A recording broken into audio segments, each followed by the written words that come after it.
die, another ding die, ding die die, another ding die, ding die die, another ding die die. I die die die die die die die. I die die die die die die die. I die die die die die die die. Ding die ding die ding die ding die die. Ding die ding die ding die die. I'm better ding die ding die die. Hey ding die ding die die. Another ding die die. Hey I'm ding die ding die die. Another ding die ding die die. Ding die ding die ding die die. I'm better ding die die. I die die die die die die die die die die die die. Hey, nine, nine, nine, nine, nine, nine. Hey, nine, nine, nine, nine, nine, nine, nine, nine. I'm nine, nine, nine, nine. Hey, ding, nine, ding, nine, nine. And then a ding, nine, ding, nine, nine. I ding, nine, nine, nine, ding, nine, ding, nine, nine. Hey, ding, nine, ding, nine, nine. I'm a ding, nine, ding, nine, nine. I ding, nine, nine. Nine, nine, nine, nine, nine, nine, nine. Hey, nine, nine, nine, nine, nine, nine. Hey, nine, nine, nine, nine, nine. Hey, nine, nine, nine, nine, nine, nine, nine, nine. I'm nine, nine, nine, nine. Hey, ding, nine, ding, nine, nine. I'm nine, ding, nine, ding, nine, nine. Hey, ding, nine, nine. I'm nine, nine, ding, nine, nine. Hey, ding, nine, ding, nine, nine. I'm nine, ding, nine, ding, nine, nine. Hey, ding, nine, nine. Hey, nine, nine, nine, nine, nine, nine, nine. Hey, nine, nine, nine, nine, nine, nine. Hey, nine, nine, nine, nine, nine, nine. Hey, nine, nine, nine, nine, nine, nine, nine, nine. Hey, nine, nine, nine, nine, nine, bam, bam, bam. Hey, nine, nine, nine, nine, nine, nine. Hey, nine, nine, nine, nine, nine. Hey, nine, nine, nine, nine, nine, nine, nine, nine, nine, nine. And then a ding, nine, ding, nine, nine. I ding, nine, ding, nine, nine. And then a ding, nine, ding, nine, nine. And then a ding, nine, nine. Hey, nine, ding, nine, ding, nine, nine. And then a ding, nine, ding, nine, nine. Hey, ding, nine, ding, nine, nine. And then a ding, nine, nine. Ding, nine, nine, nine, nine, nine, nine, nine. Hey, nine, no, no, no, no, no, no. Hey, nine, nine, nine, nine, nine, nine, nine. Hey, nine, nine, nine, nine, nine, nine, nine, nine, nine. I, nine, nine, nine, nine, nine, nine. I, nine, nine, nine, nine, nine, nine. I, nine, nine, I, nine, nine, nine. Hey, nine, nine, nine, oh, oh, oh, oh, nine, nine, nine. Okay, hopefully that put us all in a good mood. I hope. Okay, so this series, for those who are first time, is spiritual growth through the Torah. We are taking each Torah portion and looking for one or two points that lead us towards spiritual growth that we can integrate into our own lives. Since we only have a half an hour, there's only so much we can do. So we always try to pick just one or two cogent points and see how we can grow with them. So this week's portion is called Lech Lecha, and it is a very, very important portion because it begins really telling the story of Abraham and Sarah. And the first communication, the first time that God speaks to Abraham, at least in the Torah, is when he tells him, Lech Lecha me'artzecha, go out from your land, mimoladetecha, from your birthplace, umibeit avicha, and from the house of your father, Ela Aretz Asher Areka, to the land that I will show you. So, being that this is the first time that we have a message from God to Avram, so we need to learn as much as we can from this. And so everyone points out that in Hebrew, even though we translate it as go out from your land, but in Hebrew, Lech Lecha literally means go to yourself. So we're talking about a dual motion here. One is go, one is to yourself. Lech Lecha. In fact, the letters are exactly the same. Lamed Chaf, Lamed Chaf. Lech Lecha. And this begins the journey of Abraham and Sarah to the land of Israel. And it's a land that God says, I will show you. He didn't say to Abraham, go find yourself like a good, beautiful, productive place, and we'll make that the Holy Land. Here we're being told that already God had chosen the land of Israel to be the Holy Land. So there's something very, very interesting in the first 9 verses of the portion. And since we have very limited time, if anyone wants to look afterwards, I just invite you to open the Torah, the Bible, to the portion of Lech Lecha, and to read the first 9 verses. So in these 9 verses, I'm going to read you some of the different verbs. I'll just say them in English. So we have in the first verse, go, Lech Lecha. And then it says, Vayelech, and he went. And then it says, Vayetze, and he went out. Vayavo, and he came. Vayavor, and he passed through the land. Vayitek, and he moved his dwelling from one place to another. Vayisa, and he traveled. V'nasoa, and he journeyed. And then afterwards it says that he went down to Egypt and he came up. The point being is, right at the beginning of this portion, there's verb after verb of motion. Avram is traveling, he's journeying, he's going out from, he's passing through. And so what we learned from this, what our teachers have taught us, is that this is the beginning of what we'll call a Jewish worldview, a Jewish attitude about life. And very simply, it's telling us that life is not static. The image is, if you're on a ladder and you're not going up or down, excuse me, I'm going to say that differently. If you're not going up the ladder, if you're just stationary on one of the rungs, by definition, you're going down.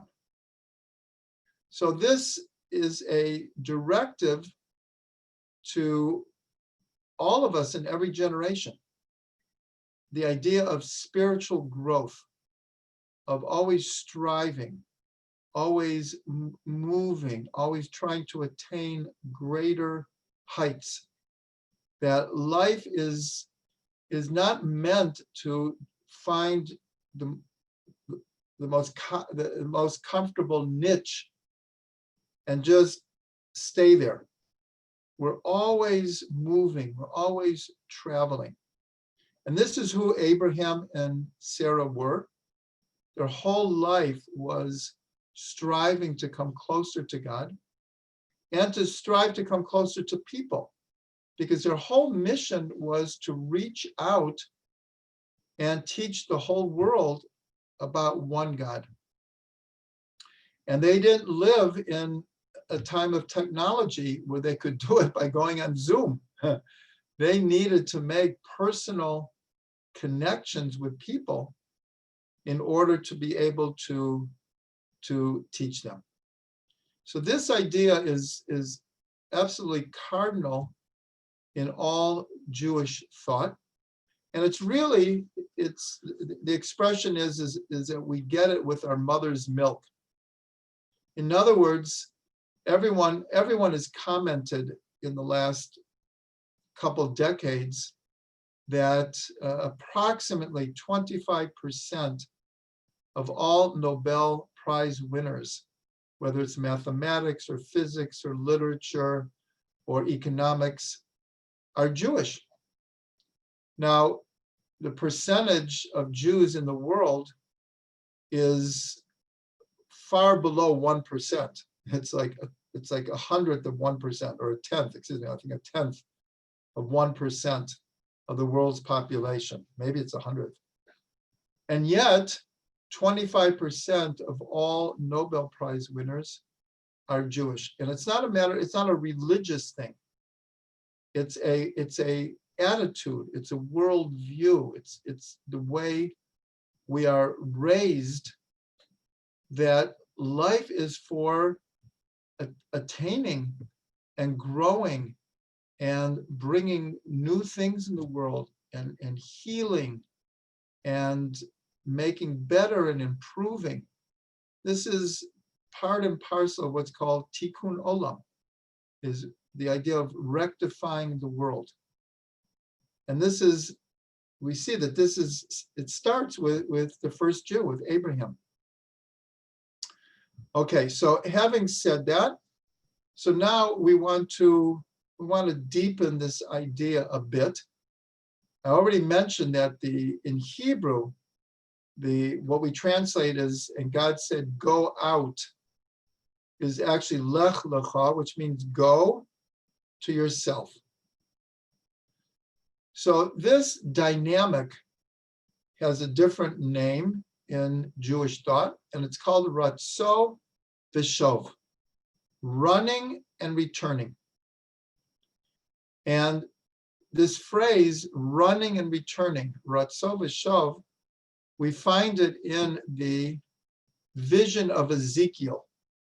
If you would open the Bible to the book of Ezekiel, the very first chapter has this vision of Ezekiel, very, very mystical, very, very symbolic, very, very mysterious.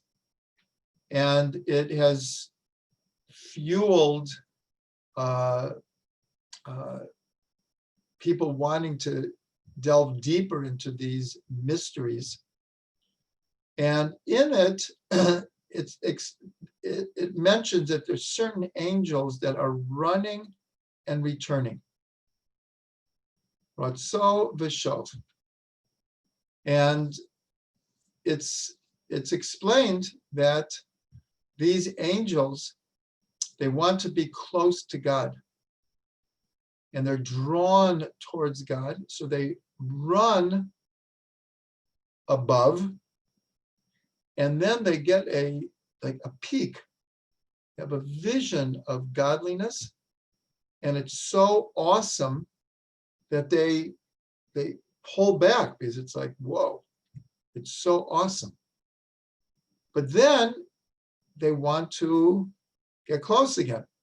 So these angels are in a constant dynamic of running and returning. Now we're told that this is an archetypal type of energy, an archetypal type of dynamic that exists throughout all of creation. And I'll mention just a few examples. is that we see the tides, that according to the moon, you have high tide and low tide. Quite literally, that the waters spread out and then they recede every month, especially anyone who lives near a beach where there's natural water. You could actually document it, that every day the water is moving back and forth, back and forth.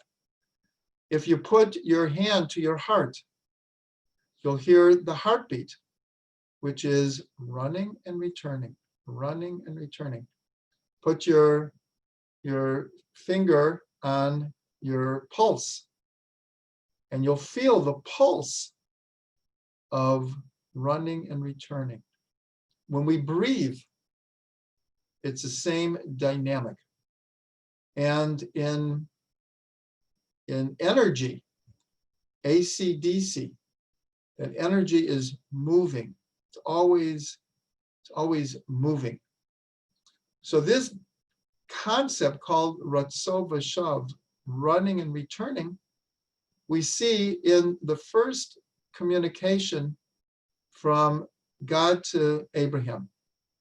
So not only is he teaching him about spiritual growth and never to be content with the lowest common denominator, but to always be striving, but also he's teaching Abraham to connect to this dynamic called run and return. Run and return. So we're just coming out of the holiday of Sukkot. And it's very, very interesting that next week's Torah portion, we learn about the three angels that come to announce to Abraham and Sarah, who were unable to have children, and they're now elderly. And in fact, biologically, they cannot have children. And they come to say that God says, you will have a child. And when Abraham greets the angels, he doesn't know that they're angels at that point. He thinks they're just wanderers. And he extends, as he always did, incredible home hospitality. And he says to them, come and rest under this tree. So the sages say an amazing thing. The sages say, on the merit of Abraham extending hospitality to what he thought were just three strangers, the Jewish people merit the holiday of Sukkot, because the top of a sukkah, the schach that we live under for a whole week, is made out of branches or leaves from a tree. So the sages said, in the merit that Abraham greets all of the strangers, and he hosts them under the tree, we merit the holiday of Sukkot. So for those who know that during Sukkot, we have the mitzvah of what's called shaking the lulav. We have four types. We have myrtle, and we have a what is an etrog called in English? A citron, and a palm branch, and from willows. And we bring them together and we shake them. And the way we shake them is, first we hold it to our heart, and then we shake to the 6 directions, like this. We shake out and we shake in. We shake out and we shake in. So the amazing thing is, this is the same dynamic that we're talking about. This is the dynamic of running and returning, of Lech Lecha, of going out to yourself. So this idea of always growing is such an important thing. Now it says in Pirkei Avot, in the Ethics of the Fathers, it says, Eze Ashir, who is the rich person? Hasameach bechelko, someone who is happy with their portion. So the common understanding, which is of course correct, is who is rich? The one who's happy with what they have. That if someone has millions and millions of dollars and is unsatisfied because he wants more and more and more, and he's jealous of his neighbors who have more money than he's not, in our tradition, he's not called a rich person. Doesn't matter how much money he has, he's not happy about it.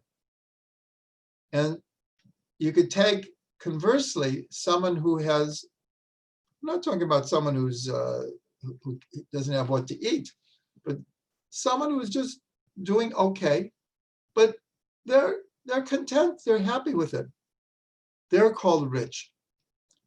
But the rabbis explain that this is only on the physical level.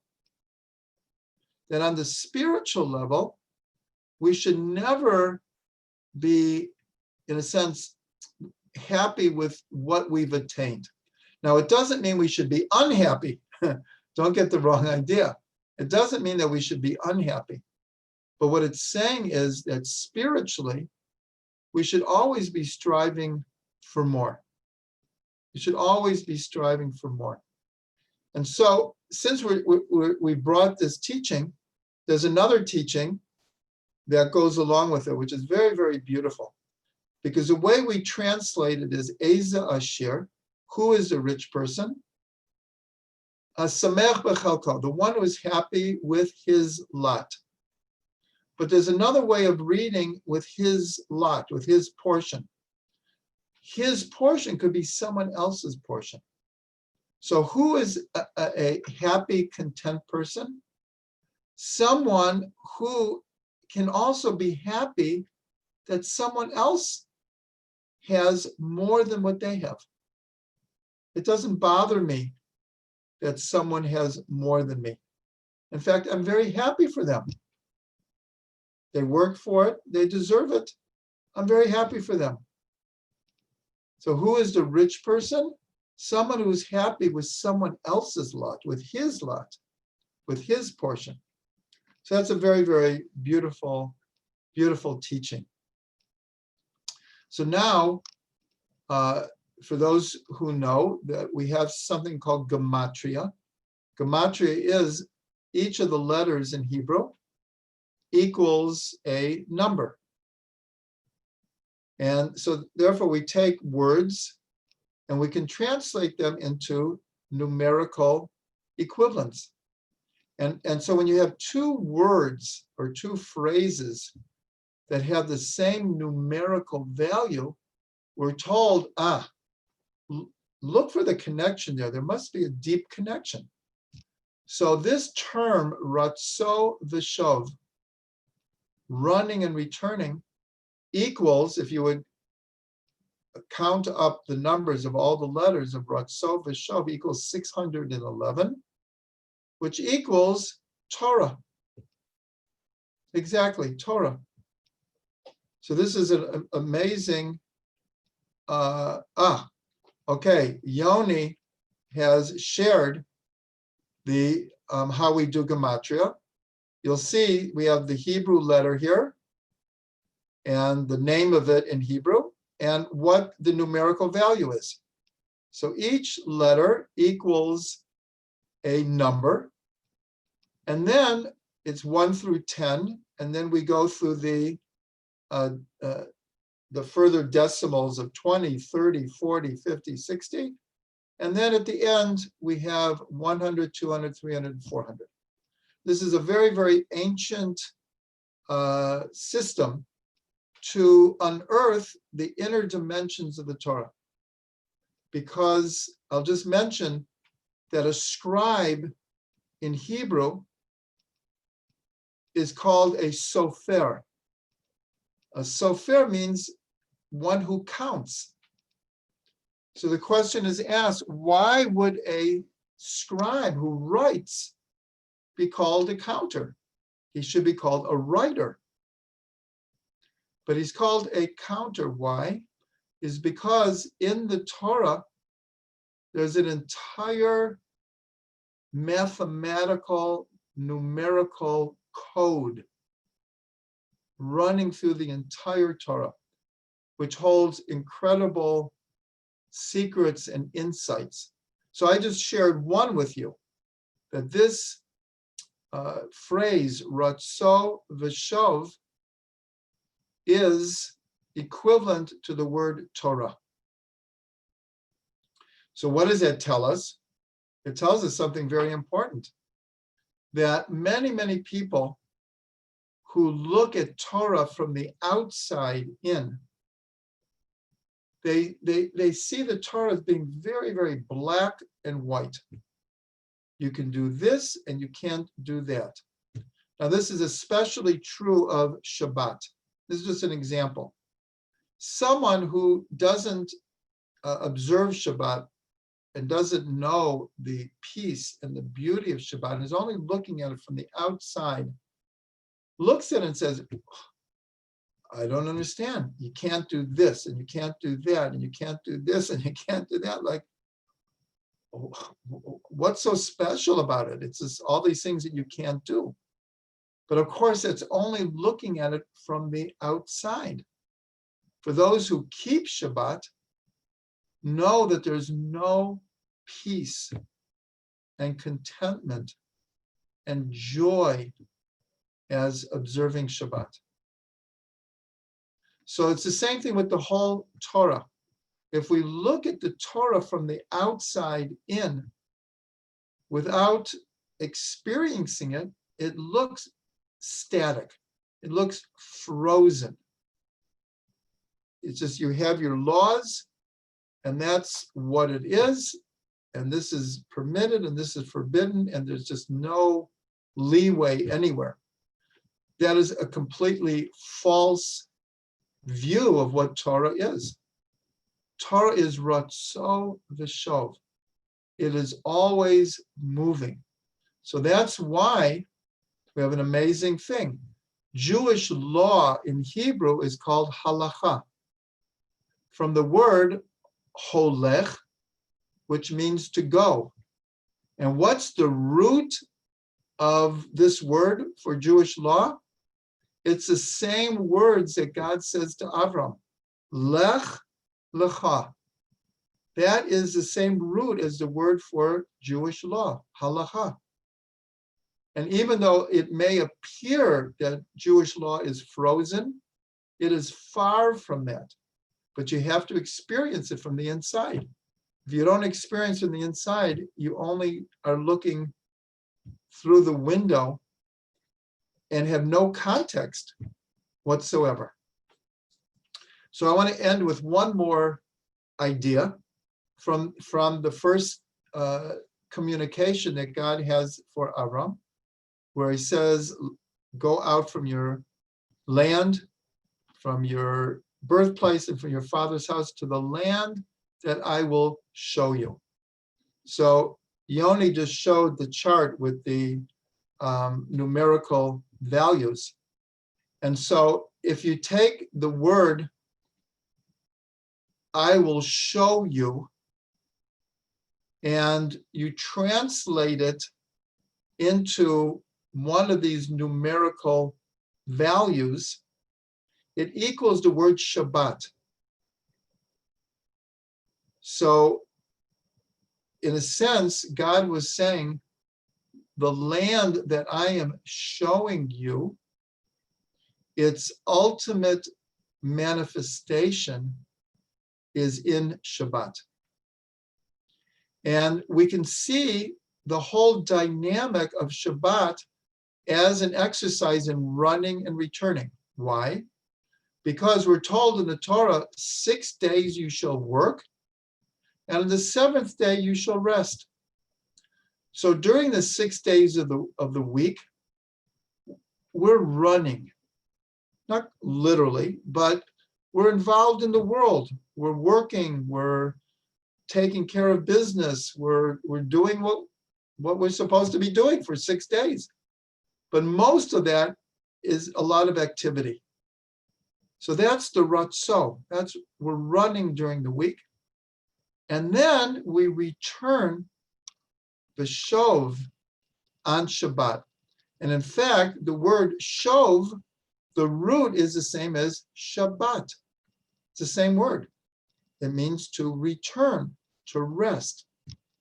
So our whole Jewish dynamic, our whole Jewish lifestyle is one of running and returning, because Shabbat is the cornerstone. It's the centerpiece of all Jewish life. All Jewish life revolves around keeping the Shabbat. So we'll end by kind of putting this together, that what the foundation of all Jewish life is this idea of moving forward, of striving higher, of going deeper inside. Remember, Lech Lecha, go into yourself. So the more that we go within ourselves, the more we can manifest that into the world. And it works the other way also. The more we engage with the world, the more tools we have to bring it back inside and to integrate it deeper. So I just want to bless everyone to take these words to heart and to move forward always. So as we've been doing, it's exactly 5 o'clock. So now anyone who has a question or a comment, unmute yourself. Let's just go one at a time. Anyone who has a question or comment, we are open to hearing.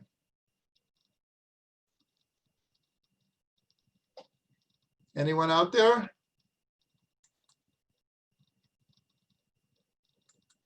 Not today? That's okay. Okay, last chance. You guys are welcome to unmute yourselves and just share whatever you'd like.